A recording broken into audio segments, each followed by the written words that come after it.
Hello বন্ধুরা, আসসালামু আলাইকুম। বন্ধুরা, আশা করি সবাই ভালো আছেন।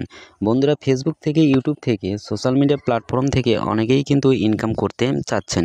কিন্তু ইনকাম করতে হলে আমাদের যে কাজগুলো এক্স্যাক্টলি করা দরকার সে কাজগুলো কিন্তু আমরা সবাই করতে পারি না।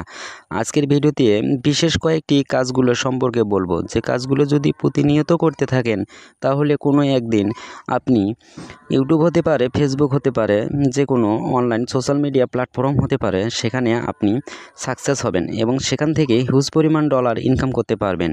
এক নম্বরে যে বিষয়টি বলবো সেটি হচ্ছে ধৈর্য এবং ইচ্ছাশক্তি। এটা কিন্তু মাস্ট বি একজন ক্রিয়েটারের প্রয়োজন হবে, কারণ বর্তমান সময়ে ফেসবুকের ইনকামটা কিন্তু একদম ডাউন করে দেওয়া হয়েছে। শুধুমাত্র ফেসবুক নিয়ে পড়ে থাকলে হবে না, পাশাপাশি প্রত্যেকটা সোশ্যাল মিডিয়া প্ল্যাটফর্মে কাজ করতে হবে। এর জন্য ধৈর্য এবং ইচ্ছাশক্তি থাকতে হবে। যার ভিতরে ধৈর্য এবং ইচ্ছাশক্তি নাই, ইউটিউব হতে পারে, ফেসবুক হতে পারে, যে কোনো সোশ্যাল মিডিয়া প্ল্যাটফর্ম হতে পারে, আপনি কিন্তু সাকসেস হতে পারবেন না। দ্বিতীয়ত যে কাজটি করতে হবে, ভিডিও ইনফরমেশন। অবশ্যই সোশ্যাল মিডিয়া থেকে ইনকাম করার অন্যতম উপায় হচ্ছে ভিডিও ইনফরমেশন। ফেসবুক হতে পারে, ইউটিউব হতে পারে, আপনি যদি ইনকাম করতে চান তাহলে আপনি যে ভিডিওগুলো বানাচ্ছেন সে ভিডিওগুলোর ইনফরমেশন কিন্তু বোরিং হলে চলবে না। অবশ্যই ভিডিওগুলো কিন্তু ইন্টারেস্টিং হতে হবে। আপনার ভিডিওর ভিতরে আপনি যে এন্টারটেনটা দিচ্ছেন, আপনি যে ইনফরমেশনটা দিচ্ছেন, যে কমেডিটা দিচ্ছেন, এ সমস্ত কিছু কিন্তু ইনফরমেটিভ হতে হবে। একদম বোরিং ভিডিও হলে কিন্তু মানুষ সেই ভিডিওগুলো দেখবে না, কারণ আপনি ছাড়াও আরও অনেক কন্টেন্ট ক্রিয়েটার রয়েছেন যারা কি না ইন্টারেস্টিং ভিডিও আপলোড করছে, ইনফরমেটিভ ভিডিও আপলোড করছে। আপনি যদি বোরিং ভিডিও আপলোড করেন, মানুষ কিন্তু আপনার ভিডিও দেখবে না।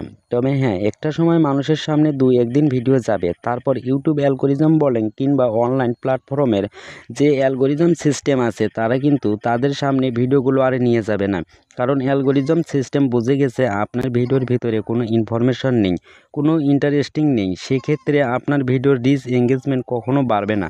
সো ভিডিওর ইনফরমেশনটা কিন্তু খুবই গুরুত্বপূর্ণ।